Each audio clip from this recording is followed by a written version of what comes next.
And so now, very quickly, I'm going to explain the instructions and how to turn in the assignment. So you opened it on the last page. So you should be looking at something like this that you made a copy of. That's going to be yours. You're going to add to this one. So this is my example with the instructions, and then I'll show you how to turn it in. All right, so you're going to create a figure of speech, a figure being like this, looking like in the shape of a person, the figure of a person, of speech, meaning like it tells me about you. So this is figurative language in itself. All right, so tell me, use items that represent you. You have to have a background that tells me about one of your favorite places or tells me where you like to be. For example, as you can see in mine, I love camping. Okay, so you're also going to include on the next page another slide that explains each of your pictures. Okay, so this is mine, so for you to learn a little bit more about me. I love camping. I love being outdoors, especially camping with my family. Okay. Next, you are going to, so here's just some examples of what you could use, like a football field, baseball field, something. If you play a sport, ice cream shop, that was my daughter's, because if you know anything about her, she loves ice cream. Beach, snow, any place that just tells me where you enjoy being or would enjoy to be. And then at least 6 different pictures that tells me more about you. Your background picture does not count as one of the 6 pictures. So you'll have a background picture, and then you'll use 6 more. Now, as you can see here, I used some of my pictures I used twice, like the baseball bats and the Starbucks drinks. You can do that, but it's only going to count one time. So you have to have 6 different pictures. Okay, so just to kind of tell you a little bit about me. No, actually, let me finish the instructions first. And on the separate slide, like I have down here, you are going to explain each one of your pictures. Yes, grammar matters. From now on, for the rest of this school year, as long as you have me, I want proper grammar, complete sentences. So make sure that you write your explanation in with complete sentences. You always begin a sentence with a capital letter and end with punctuation. That's not new. You've been doing that at least since first grade. And anytime that the letter I is by itself, it must be capitalized. I is capitalized when it's alone. Okay, so again, you've been learning this since first grade. I know because my child just got out of first grade and he learned this stuff. So this is just a reminder. I expect proper grammar. Okay, so now let me explain mine, and then I'll kind of show you some tricks on getting pictures. All right, so the tomato, it represents my love of gardening. I do not love tomatoes. I'm not going to just sit down and eat a whole tomato, but I do love to garden, and I grow a lot more than just tomatoes. I grow many things, but the tomato is a symbol. It stands in place of something bigger. That's symbolism. All right, the letter B on my teeth. All 3 of my children's names start with the letter B. The stack of books, that's easy. I am a reading teacher and I love to read. Okay, Starbucks. You will notice that I drink iced coffee every single day. This one is today's. Sadly, it is empty. But every day, I get at least one.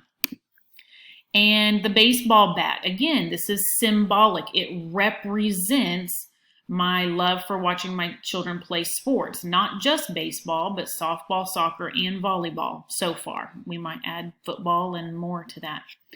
Now, the last one, the shoes, you're probably like, well, that's cheating. She just added real shoes to his feet. No, once you get to know me, especially once we're back in the classroom, you will see that I love Converse shoes. I wear them every day, and I have them in many different colors. So this is a very good representation of me. All right, so there's just some things with some visuals that kind of tell you about me. I cannot wait to see what you guys come up with. All right, so this is your copy. This is what you're going to add to. So to add slides, you just click the plus button, add to, because one's going to be pictures, one's going to be your explanation. This is very similar, just like you did on the iPad. Nothing new here, but I'm just going to show you a couple of things to make sure that you know how to do it, because I don't want you to be frustrated. All right, if you want to get rid of the text, make sure you click on it where the little arrows are and make sure it's highlighted. And all you got to do is click your delete button on your keyboard or that 2-finger click again, and you'll see delete. Okay, so if you want to get rid of that text, so again, 2-finger click or just click your delete button, either way. Okay, in order to find a background, let's start with that. So notice I clicked the background button and I'm going to choose an image. If you go find an image, or you already have one on your computer, or you have one from a vacation that you want to upload to your computer, that's fine. You can upload from one that's on your computer desktop. If not, you could just search the internet and say, oh, I really like the snow, and pick one that you think is beautiful. That one right there looks great. Okay, so we choose the one that we want, insert, done. All right, so there's my background. If you don't like it, change it, go get another one. As far as inserting pictures, you can either go to insert and choose the little mountain, or you can just choose the little mountain button from here and say upload again from your computer, but you already have to have them saved on your computer. Or you can just search the web. Okay, so if you like soccer, as you can tell, that's the one I looked up. If you like soccer, just look up a soccer ball. You find the one that you want, say, oh, yeah, that's the one I want, and then you got to click insert. So again, that's really big. So obviously you can shrink it down, make it as small as you want. If you want it to be your little person's body, or you can make him really small and maybe he can be your little eyeballs, whatever you want to do. So there's another thing that I want to show you. Let me grab another picture. Books. Okay, so let's say you find a picture. Oh, see, I just double clicked. I didn't have to click insert that time. So again, you can make them as small or big as you want. The other thing is, let's say you want to crop them down. You're like, I don't need all this empty space.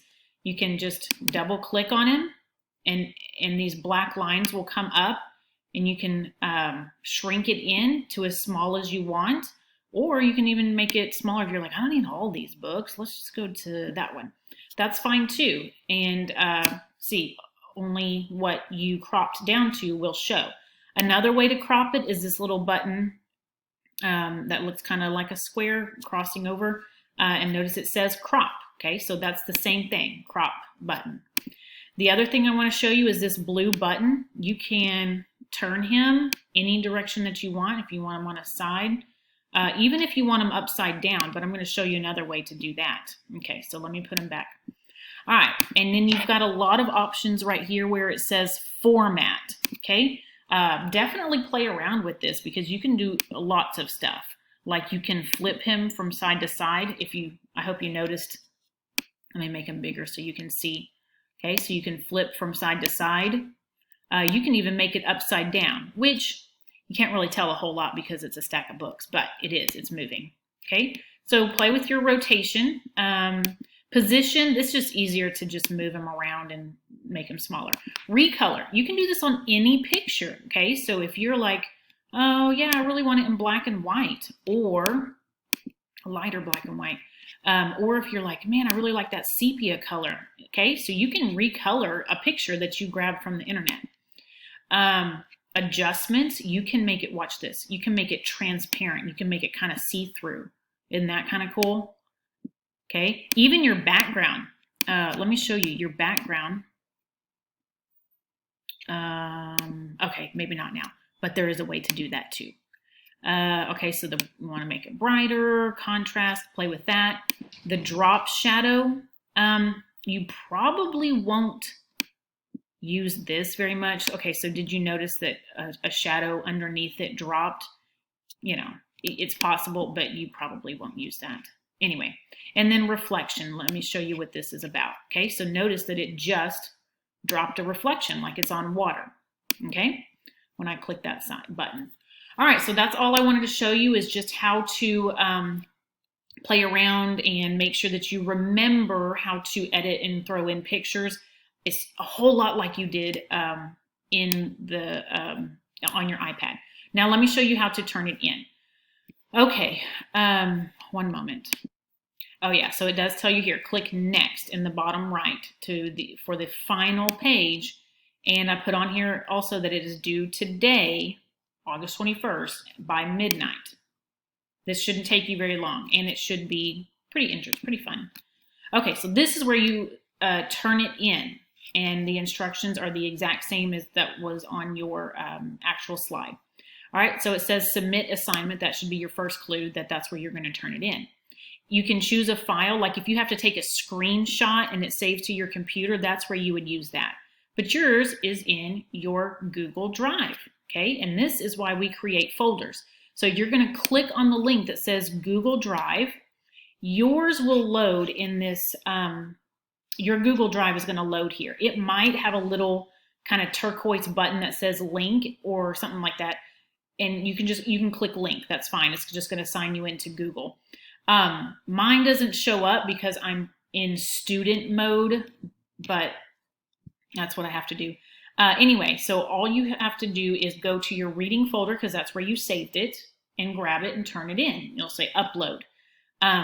Or you'll have this little search bar right here and you can search for it.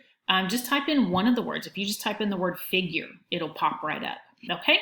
Another thing I want to remind you is you are not done with the module until there is no more next button. And as you can see in the bottom right over here, there's no more next button, which means you are done with today's module, but that doesn't mean you're done with the assignment, okay? So make sure you come back or keep this up and turn it in by midnight tonight. This is your attendance and it's a grade, so get it done today.